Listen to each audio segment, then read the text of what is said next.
Hello good morning Jaya TV நேயர்களுக்கு வணக்கம். இன்னைக்கு நம்ம சுவையும் ஆரோக்கியமும் நிறைந்த இந்த கமகம ஷோல சூப்பரான ஈஸியான ரைஸ் ரோட்டி பார்க்க போறோம்.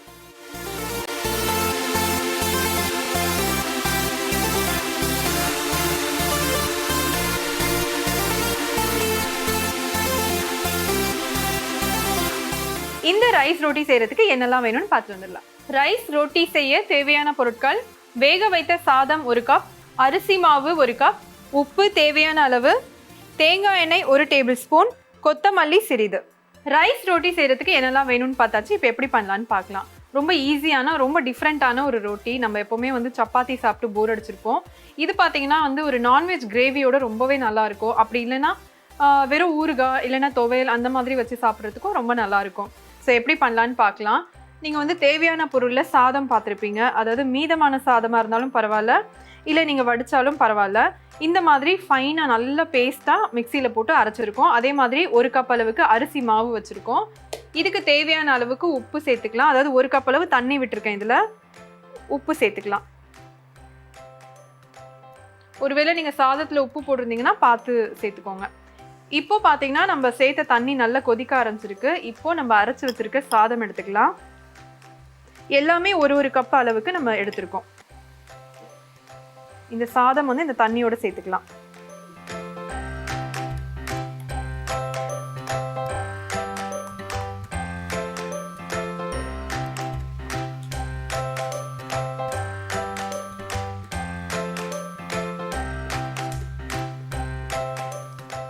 அடுத்தது பார்த்தீங்கன்னா நம்ம எடுத்து வச்ச அரிசி மாவு. நீங்கள் ரெடிமேடாக கிடைக்கிற எந்த அரிசி மாவும் யூஸ் பண்ணிக்கலாம்.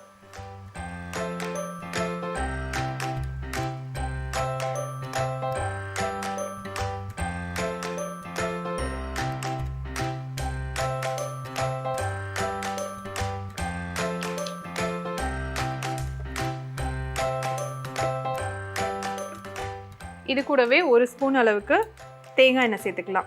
தேங்காய் எண்ணெய் இல்லை எந்த எண்ணெய்னாலும் பரவாயில்ல.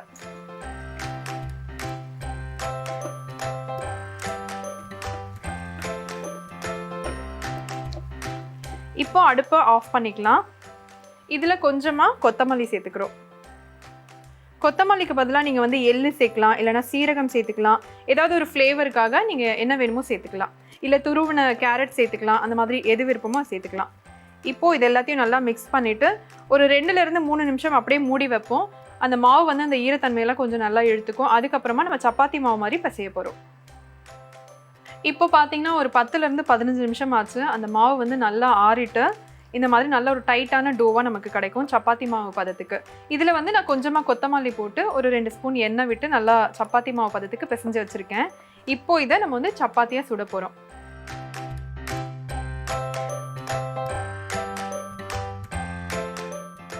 இந்த மாதிரி கையில் கொஞ்சமாக எண்ணெய் தடவிட்டு நம்ம டோ, அதாவது இந்த மாவு நல்லா ரவுண்ட் பண்ணியிருக்கோம். இப்போது இதில் கொஞ்சமாக அரிசி மாவு சேர்த்துக்கலாம்.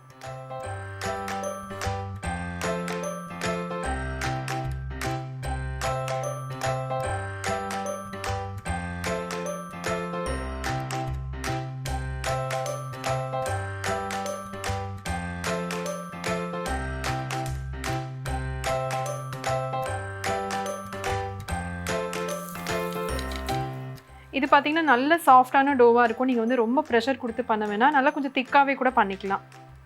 இப்போது இதில் தேவையான அளவு கொஞ்சமாக எண்ணெய் விட்டுக்கலாம்.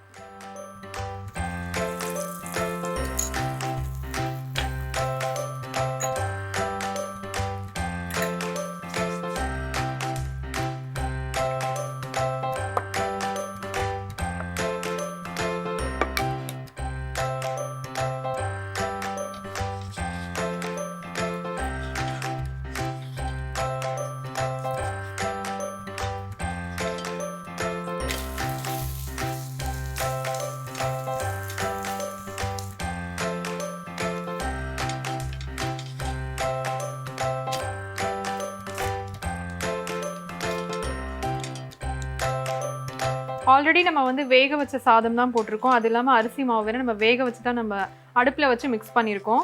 ஸோ கொஞ்ச நேரத்தில் இது நல்லா செவந்துடும். எடுத்துடலாம்.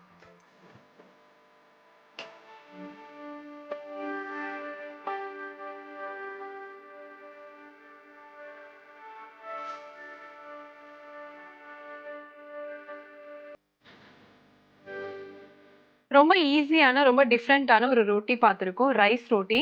ஸோ இது கண்டிப்பா ட்ரை பண்ணி பாருங்க. ரொம்பவே உங்களுக்கு பிடிச்சிருக்கும். இது கூட பார்த்தீங்கன்னா, நீங்க ஏதாவது ஒரு சட்னியோட சாப்பிடலாம். அப்படி இல்லைன்னா வந்து ரொம்ப சிம்பிளா வீட்ல எந்த ஊறுகாய் இருந்தாலும் அதோட வச்சு கூட சாப்பிடலாம். ஸோ கண்டிப்பா பிடிச்சிருக்கும். ட்ரை பண்ணி பாருங்க. இதே மாதிரி இன்னொரு எபிசோட்ல நான் உங்கள மறுபடியும் மீட் பண்றேன். அதுவரைக்கும் டாடா பாய் ஃப்ரம் சுஜா.